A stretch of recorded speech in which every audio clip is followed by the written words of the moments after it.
Let's go live to Queen's Park, where Premier Doug Ford is speaking. Let's listen in. Just allowed in exchange for another consideration on the other side of Canada. And we've got to spend the next 3 years being really vigilant that the guardrails that we announced, we will enforce. And if they don't live up to joint venture investment, if they don't live up to caps to the market that we've given away, then we should be confident enough to say thank you and good night.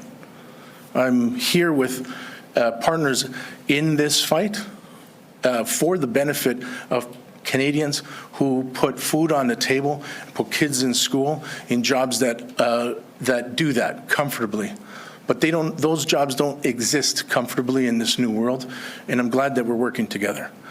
Next is the national president of Unifor, a prodigious Canadian who has been a very good partner in giving this message, sending this message around the world, but also right down to the shop floor. Lana Payne.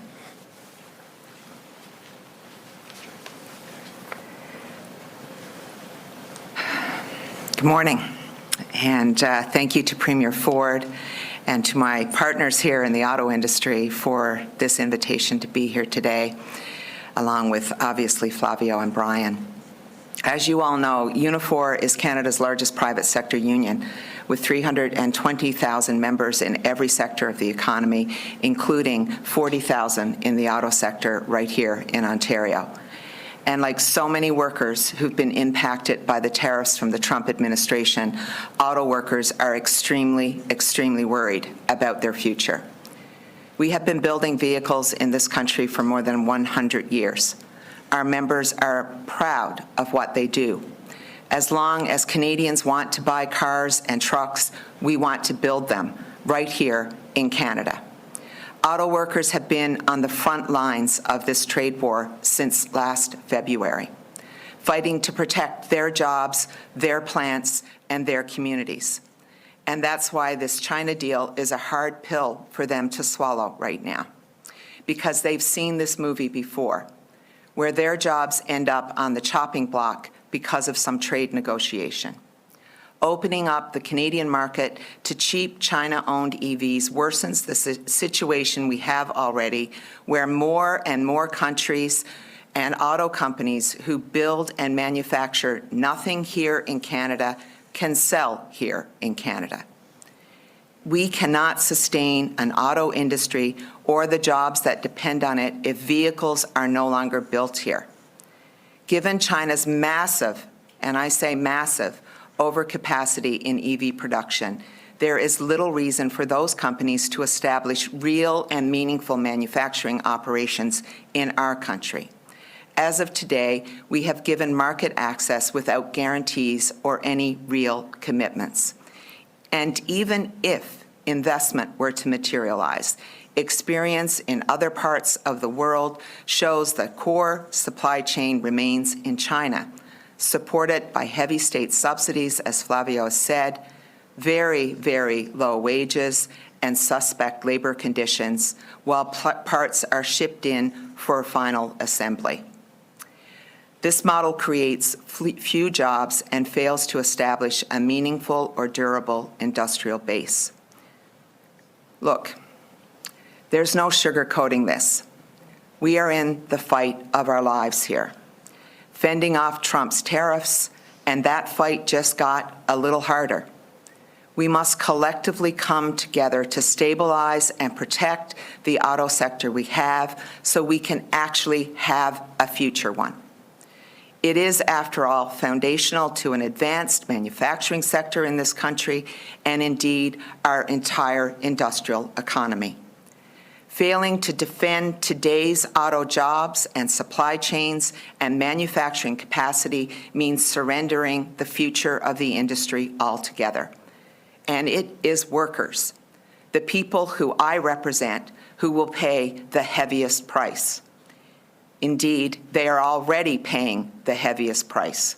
Right now, 2 Canadian auto plants are currently idled: GM Cami Assembly in Ingersoll and Stellantis Brampton Assembly. We were on a path to build affordable EVs. At Brampton, But that also means we must all work together to make Stellantis live up to its commitment. We have been building the EV future with investments in places like Windsor at the Nexstar battery plant and in St. Thomas with PowerCo's facility.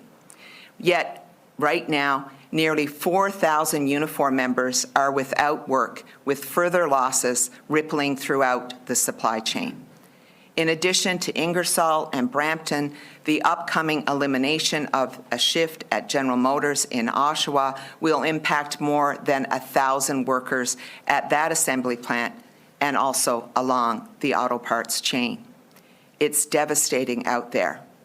And yes, the root of the problem are Trump's tariffs. Make no mistake about that. No one has been clearer about that than this union from day one to today. The immediate priority for all of us, for the auto sector, must be to get these plants back into operation and stabilize this sector for the workers who depend on it. That must be job one. The federal government is expected to announce details of a new auto policy in the coming weeks, and we know that Minister Jolie has been working very hard at this. Automakers that build and assemble vehicles and support jobs in Canada should be rewarded as long as they live up to their commitments to the workers of Canada. But the free ride has to end for companies that enjoy full access to our markets while investing nothing in Canadian production. Today, more than 40% of the cars and trucks sold in Canada are made by automakers with zero, absolutely zero manufacturing footprint here. That is not sustainable. The China deal just made that situation worse. Any credible federal auto policy must come down to a simple rule. If you want to sell vehicles in Canada, you need to build in Canada and employ Canadian workers. This is our message as a union, and we're sending it loud and clear on behalf of the tens and thousands of Canadian auto workers who are depending on action. Now, I'd like to turn things over to Premier Doug Ford, who has been fighting every single day with us to defend this auto industry and the jobs of auto workers all across this province. Thank you very much. Thanks so much, Lana. Thank you. Well, good morning, everyone. I'd like to begin by thanking our guests. You just heard from Lana Payne, Unifor National President, Flavio Volpe, President of the Automotive Parts Manufacturers Association, and Brian Kingston, President and CEO of the Canadian Vehicle Manufacturers Association. Together, Lana, Flavio, and Brian represent the workers, the automakers, and parts makers across the auto supply chain. This is an industry that employs 500,000 workers, many of them unionized, and contributes nearly $16 billion to Canada's economy. Together, we're sending a united message about the need to stand up in defense of Canada's economy, our auto workers, and workers across our great province. Over the last few days, we've watched as President Trump has threatened Greenland, he's threatened Canada, he's threatened NATO allies. President Trump remains relentless in his campaign to create a more unstable, unsafe, and uncertain world. There's never been a more important time for Team Canada to stay united. There's never been a more important time to deliver on our plan to protect Ontario. Last week, Prime Minister Carney announced a deal with China that will allow thousands of cheap, made-in-China electric vehicles into Canada's market. I've been clear about my concerns with this deal. By opening up our country to a flood of cheap, made-in-China vehicles, the federal government is asking Canadian auto workers to compete on unfair ground. We've seen what happens when cheap Chinese vehicles enter Western markets. Factories have closed, workers have lost their jobs. That's the risk this deal is creating right here in Ontario. In exchange for opening Canada up to this flood of cheap Chinese vehicles, the federal government got nothing, absolutely nothing in return for Canadian auto workers. And that's why we're here today. My focus and the focus of the leaders with me today is to find a solution that works for all Canadians. We need to find a path forward that protects Canadian auto workers and good-paying union jobs. Instead of importing vehicles, we should be making vehicles by Canadian workers, using Canadian steel, respecting Canadian specs and standards, leveraging Canada's supply chain. And if the Chinese are serious about making investments and creating auto jobs here in Canada, then show us proof. Canadian auto workers can't feed their families with hypothetical commitments about investments that might happen 5 years or a decade from now. They need concrete investments that will create jobs now and support Canadian workers and their families. These investments should be at the heart of any deal between Canada and China. If the federal government had consulted Ontario or the leaders who are here with me today, we would have made that very, very clear. That's why my message to Prime Minister Carney: consult us, work with us, help us protect Canadian auto workers together as United Team Canada. That starts with eliminating the federal electric vehicle mandate, which is only making our auto sector less competitive. We need to align Canada's regulations with key trading partners and scrap federal fees that make it more expensive to build and buy made-in-Ontario vehicles. Our auto sector is under attack. Hundreds of thousands of good-paying, unionized Canadian jobs are on the line. Let's come together. Let's support, defend, and fight for Canada's auto sector. Let's protect Canadian workers. And in a very unstable world right now that we've all seen on television, let's provide Canadians the certainty, the stability, and support they deserve. Thank you, and may God bless the people of Ontario.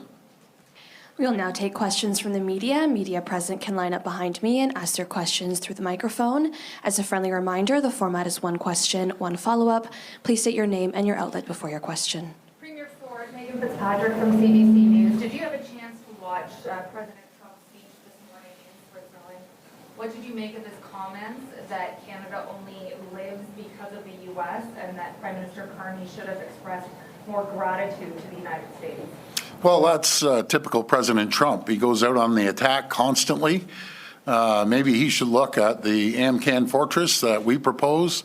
We'd make two countries, the greatest two countries in the world, the strongest, the wealthiest two countries. It's disappointing to see him on a full attack. Putting the Canadian flag, the American flag over Canada, over Greenland, you know, it's unacceptable the way he speaks. Why doesn't he look at the nickel, the 70% of the nickel that comes from Sudbury to keep his military going, manufacturing, and aerospace and manufacturing? Why doesn't he look at the uranium that comes from Saskatchewan and gets refined in Port Hope? Why doesn't he look at the potash that's coming from Saskatchewan to keep its farmers going? How about the aluminum coming from Quebec? That's what he should be looking at. He's fortunate to have us. We admit, we love our American friends south of the border. There's one person that's causing upheaval, not just here in Canada, but around the world, and that's President Trump. I've talked, as I've said numerous times, I've talked to Republicans, I talked to Democrats. They both feel the exact same way.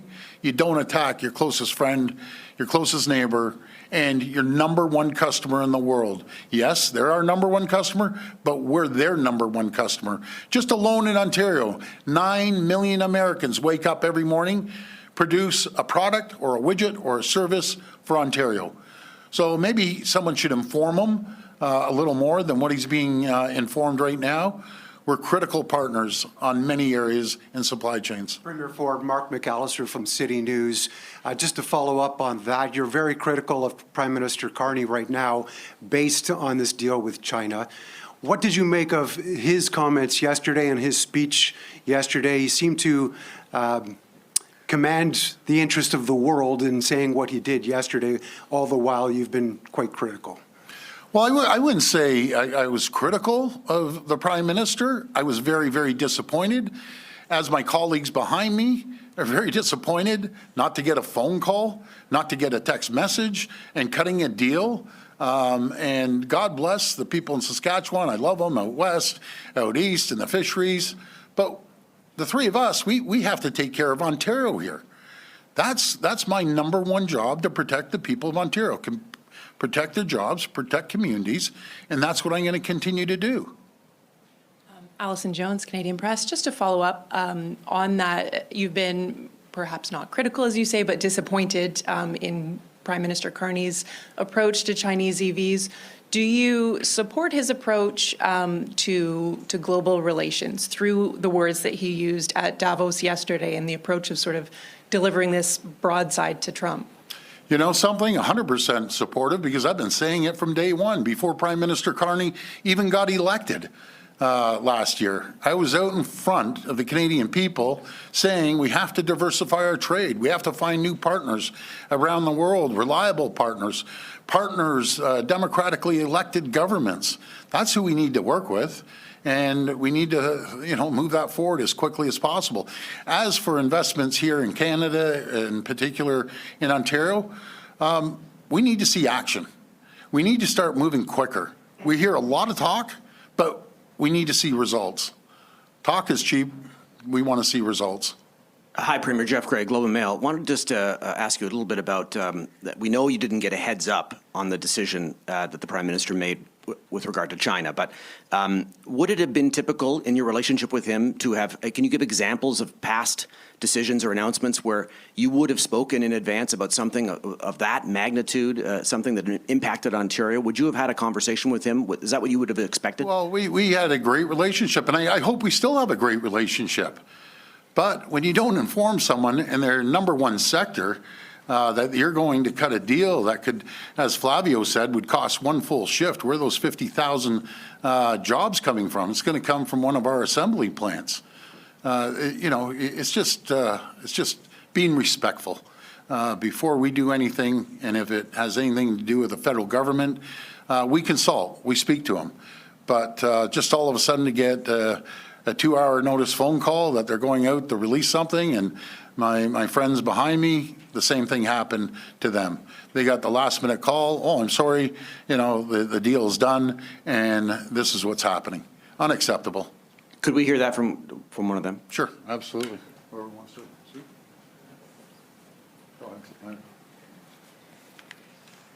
Yeah, I think that the challenge here, obviously, and by the way, we represent seafood workers in Eastern Canada, so they definitely needed relief. None of this is easy in terms of how you reach a deal with a mammoth like China. But the reality is, were there not other things that we could have been doing here to make sure that we weren't doing this in terms of what has happened around the vehicle side of things? We have been clear to the government of our position on this. We've made numerous submissions. We've been clear. We've been listening to a press before, conference down at Queen's Park. The Premier speaking alongside the National President of Unifor, along with the President of the Automotive Parts Manufacturers Association, talking about their concerns about the Chinese EV deal.